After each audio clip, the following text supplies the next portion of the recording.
en una franja de tierra clara y arenosa en Suffolk, tierras que su familia había cultivado, drenado y ordenado durante buena parte de 2 siglos, un varón dio la orden de dejar que el agua volviera a entrar. No para arar la marisma, no para drenarla más, para inundarla. A propósito, se llama Hugh Crossley, 4º barón Somerleyton, y la tierra era suya. Algunos de sus arrendatarios pensaron que había perdido la cabeza. Uno de ellos, según varios testimonios, se dedicaba a arrancar los pequeños diques que el personal de la finca había construido a lo largo de la marisma. El personal volvía a colocarlos. Lo que estaba ocurriendo era esto. A lo largo de aproximadamente 1000 acres de brezal, bosque y pastos arenosos agotados, se estaba dejando deliberadamente que la finca Somerleyton se volviera salvaje. Búfalos de agua, ganado Highland y cerdos Large Black fueron soltados detrás de unos 9 kilómetros de nueva cerca. Y el hombre detrás de todo hablaba, en voz alta, de traer de vuelta algún día al lince, un felino que no ha rondado en libertad por Gran Bretaña desde hace más de 1000 años. Los expertos no quedaron impresionados. Años antes, el propio organismo de conservación de Inglaterra había rechazado una solicitud para renaturalizar una zona cercana. Cuando uno de los amigos más cercanos de Crossley intentó algo similar en su finca en Norfolk, los aldeanos lo llamaron lunático. Y detrás de todo esto había una catástrofe silenciosa de la que casi nadie habla. Este es uno de los países más empobrecidos en naturaleza del planeta. Alrededor del 80% del brezal de tierras bajas de Inglaterra ha desaparecido desde el año 1800. En este rincón de East Anglia, más de 4/5 partes del brezal histórico simplemente ya no existen. El gran sueño de volver una 1/5 parte de East Anglia a la naturaleza para el año 2070 es exactamente eso, un sueño y uno lejano. Los propios 1000 acres de Somerleyton están todavía en sus primeras etapas, pero en las tierras de aquel amigo, allá en Norfolk, el suelo ya había hecho algo que nadie había ordenado, nadie había plantado y nadie esperaba del todo. Tanto así que los campos se pusieron rojos. Suscríbete, y quizás nunca vuelvas a mirar un campo vacío de la misma manera. Un corazón perdido de brezales. Hace un siglo, el terreno bajo esa marisma, y en varios kilómetros a la redonda, era parte de algo que este país ha perdido casi por completo. East Anglia, la amplia protuberancia rural del este de Inglaterra, fue alguna vez el corazón de los brezales de Gran Bretaña. 2 regiones, los Sandlings cerca de la costa de Suffolk y los Brecks tierra adentro, se asientan sobre suelo pobre, arenoso y ácido. Durante miles de años, esa tierra fina hizo crecer brezo, aulaga y hierbas finas, pastadas por el ganado, llenas de alondras y alcaravanes comunes. Nunca fueron tierras de cultivo ricas. Eran algo más raro. Luego llegó el siglo XX y la consigna del día se convirtió en producción a cualquier precio. Las cifras son duras. En los Sandlings, solo alrededor del 8% del brezal histórico sobrevive. En los Brecks, alrededor del 86% se perdió en medio siglo. A nivel nacional, durante los años 60, el brezal de tierras bajas desaparecía a un ritmo de 2 acres por día. El acelerador fue la guerra y luego los subsidios. Durante la Segunda Guerra Mundial, la campaña Dig for Victory, cavar por la victoria, puso el brezal marginal bajo el arado para alimentar a una nación hambrienta.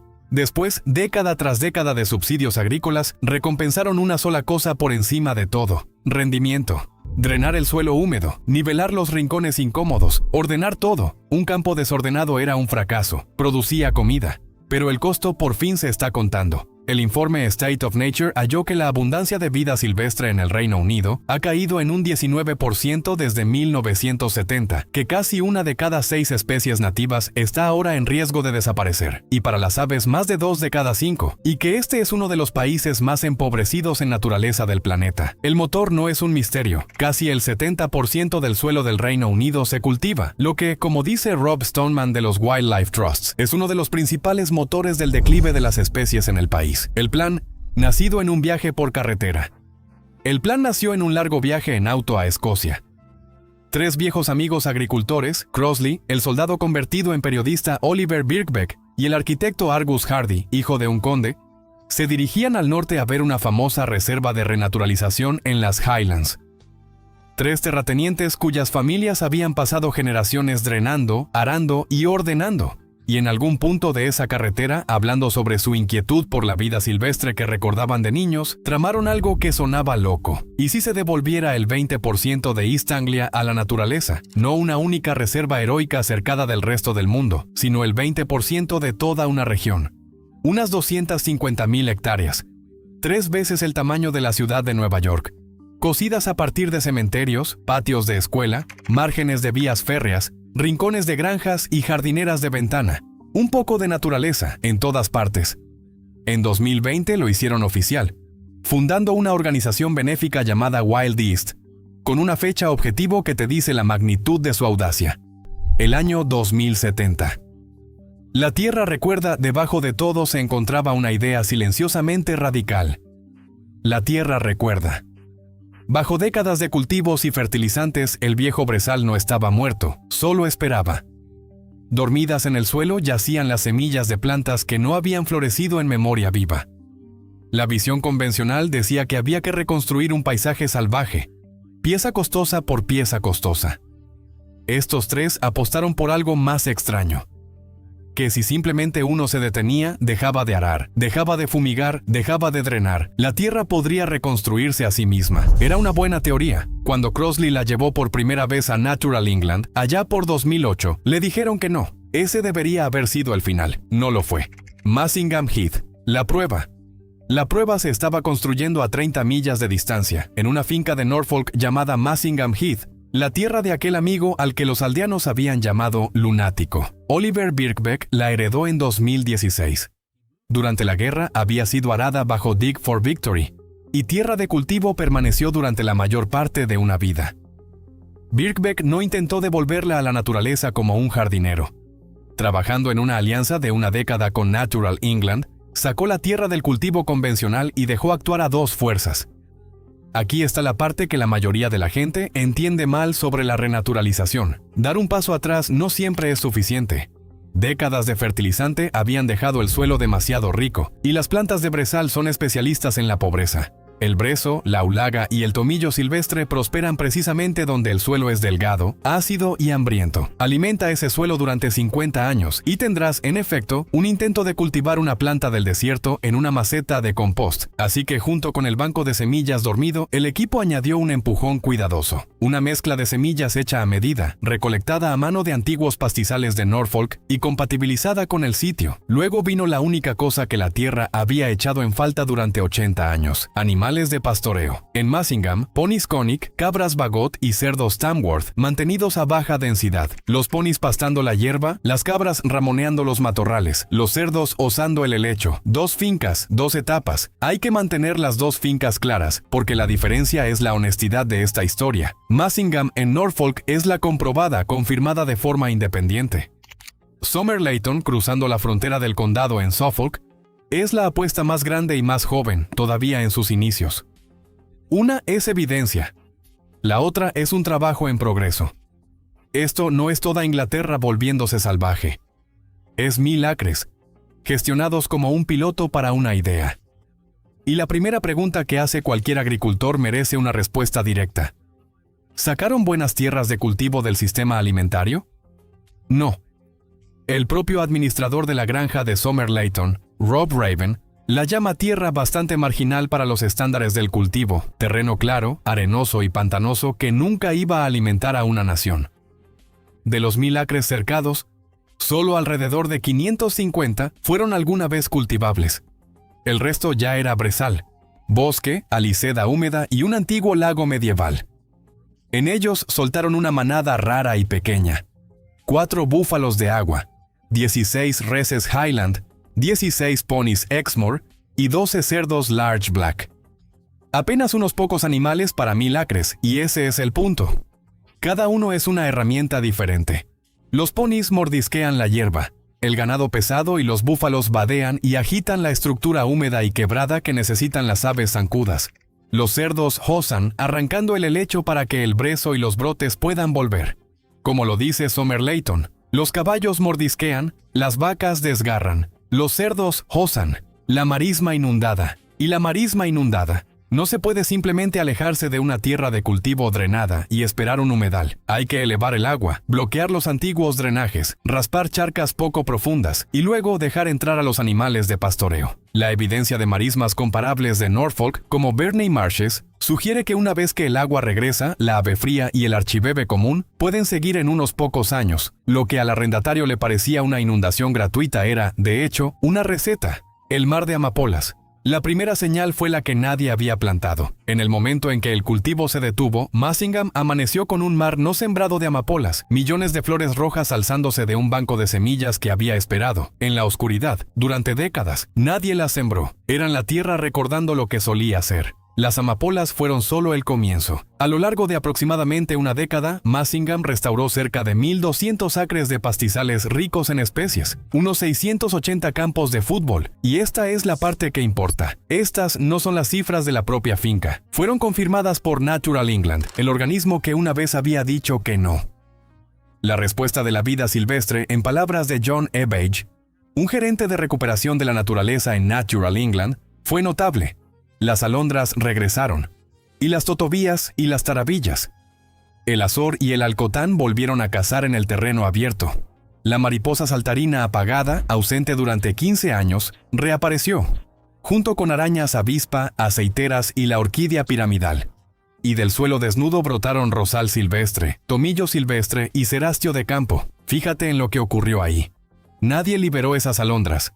Un campo de trigo recibió de vuelta su vieja estructura, suelo desnudo, luz, pastoreo bajo, y la vida silvestre volvió caminando.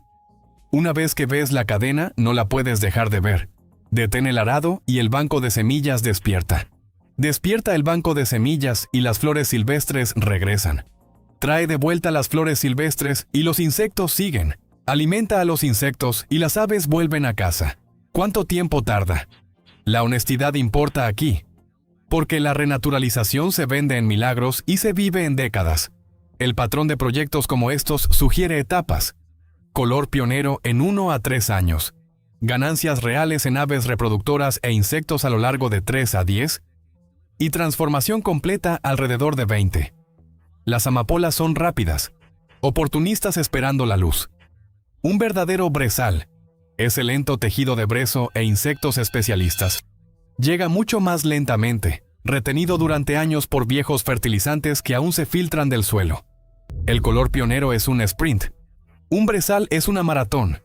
Pero Massingham tiene solo 10 años y Somerleyton es aún más joven. Para ver lo que 2 décadas completas entregan, hay que salir de East Anglia. Knepp, 20 años después. Muy al sur, en West Sussex, una tercera finca ha llevado el experimento durante más tiempo. Knepp. 3.500 acres, renaturalizándose desde 2001, y a principios de 2026, publicó una revisión de sus primeros 20 años. Si Massingham y Somerleyton alguna vez siguen la curva que Knepp ha trazado, esto es aproximadamente lo que espera al final. Números de aves reproductoras aumentados 9 veces desde 2007. Ruiseñores subidos a 62 machos cantando. Desde 9 al cambio de siglo, cerca de 1 de cada 100 que quedan en todo el país, en una sola finca. Libélulas y caballitos del diablo aumentados en más del 870%. Y en un solo día de 2025, 283 tornasoladas mayores. Una de las mayores poblaciones de Gran Bretaña de esa rara mariposa. 20 años. Esa es la lección que enseña Knepp. La recuperación a esta escala es una apuesta larga y paciente, nunca una solución rápida. Somerleyton hoy. De vuelta en Somerleyton, la finca reporta sus propias listas crecientes. Según su propio recuento, más de 900 especies de polillas, docenas de aves en la lista roja, marismas llenándose de garcetas. Aquí la honestidad importa de nuevo. Esos son los recuentos de la propia finca, aún no verificados por un organismo independiente, y han variado entre comunicados de prensa. Son esperanzadores, pero no son el mismo grado de evidencia que las cifras verificadas de Massingham o el conjunto de datos de 20 años de Knepp, y mereces conocer la diferencia. El hilo humano. Hay también un hilo humano. Allá en Massingham, Birkbeck dice que los aldeanos que una vez lo llamaron lunático se convirtieron, en su palabra, en fanáticos, una vez que el canto de las aves regresó. Y la crítica más ruidosa merece una respuesta real. En un mundo hambriento, ¿Es imprudente sacar tierras de cultivo del sistema alimentario en absoluto? La respuesta de Wild East es cuidadosa. No están pidiendo a Gran Bretaña que deje de cultivar. Los acres salvajes son la quinta parte marginal. En la mayoría productiva los arados siguen funcionando, cada vez más con métodos regenerativos. Incluso el terreno renaturalizado sigue produciendo carne de caza silvestre. El economista de Oxford, Dieter Helm, ha advertido contra un sueño purista de una naturaleza sin gente en ella. Y en eso, Wild East al menos asegura estar de acuerdo. Sin embargo, este no es un cuento de hadas prolijo. Algunos arrendatarios se han quejado de la fumigación, de las abejas perdidas, de esa marisma inundada. Y Freeton Lake, largamente disfrutado por la gente local, es ahora un club de miembros de pago, lo que plantea una pregunta afilada. ¿Recuperación genuina o patio de recreo para los ricos? Como ha advertido Richard Bunting de Rewilding Britain, es un problema serio si no te llevas a la gente contigo. Ambas cosas son verdad al mismo tiempo. La recuperación es real, los costos también, el mapa de los sueños, y los tres amigos no han terminado. En diciembre de 2025, Wild East se volvió nacional, extendiendo su idea, el mapa de los sueños, por todo el Reino Unido. La premisa es desarmantemente democrática. No necesitas poseer una finca en Suffolk. Una iglesia puede comprometer un rincón de sus terrenos, una escuela el borde de un campo de juego, una compañía ferroviaria los jardines de su estación. Puedes comprometer una jardinera de ventana. La recuperación, argumentan, no debería pertenecer solo a la gente con 1000 acres de sobra. Massingham ya se encuentra dentro de una red más amplia del oeste de Norfolk de 16 granjas que trabajan para duplicar el hábitat seminatural a lo largo de 15.000 hectáreas. Esto se está convirtiendo en un modelo a seguir. Los sueños que siguen siendo sueños. Los sueños más grandes siguen siendo sueños. Los castores, los bisontes, los pelícanos y ese famoso lince siguen siendo ambiciones y licencias pendientes. No animales sobre el terreno, y Crossley lo sabe. Llama al lince absurdo y luego lo defiende igual, porque el sentido de un sueño imposible es estirar lo que la gente será capaz de imaginar. Pero quítale el lince. Y quedan dos preguntas silenciosas. La primera es sobre el valor. Llamamos productiva a la tierra solo cuando da una cosecha. Sin embargo, un campo ruidoso de alondras, espeso de flores silvestres y volteado por escarabajos realmente no está produciendo nada, o algo que hemos olvidado cómo contar. La segunda es sobre el tiempo. Crossley calculó 10 años antes de que su apuesta diera frutos. El objetivo de Wild East es 2070. La recompensa de Knepp tardó 20. La gente que comenzó esto quizás nunca se pare en el paisaje terminado. Están, como dijo uno de los fundadores, plantando para que una generación futura todavía pueda escuchar un ruiseñor. Del mismo modo que aquellos que vinieron antes de nosotros fueron, sin saberlo, los últimos en escuchar al lince. Durante 2 siglos creímos que esta tierra nos necesitaba para gestionarla, drenarla, ordenarla. Massingham y Somerleyton están probando silenciosamente lo contrario, porque a veces lo más poderoso que puedes hacerle a un paisaje es no agregarle nada en absoluto. A veces es dar un paso atrás, mantener los nervios y confiar en que lo que siempre estuvo ahí todavía está ahí, enterrado en la oscuridad, esperando la luz. Si la ingeniería silenciosa de devolver la vida a paisajes rotos es el tipo de cosa que se queda contigo, suscríbete. Y si te preguntas qué pasa cuando alguien aplica esta misma filosofía a 1500 metros de altura en los Alpes austríacos, donde el gobierno lo multó una y otra vez, e incluso lo amenazó con la cárcel hasta que los resultados fueron imposibles de negar, tienes que ver la historia de Sepp Holzer. Mira el video que aparece en pantalla ahora. Lo que él cultivó a una altitud donde sus vecinos no pueden cultivar más que pinos, te dejará sin palabras.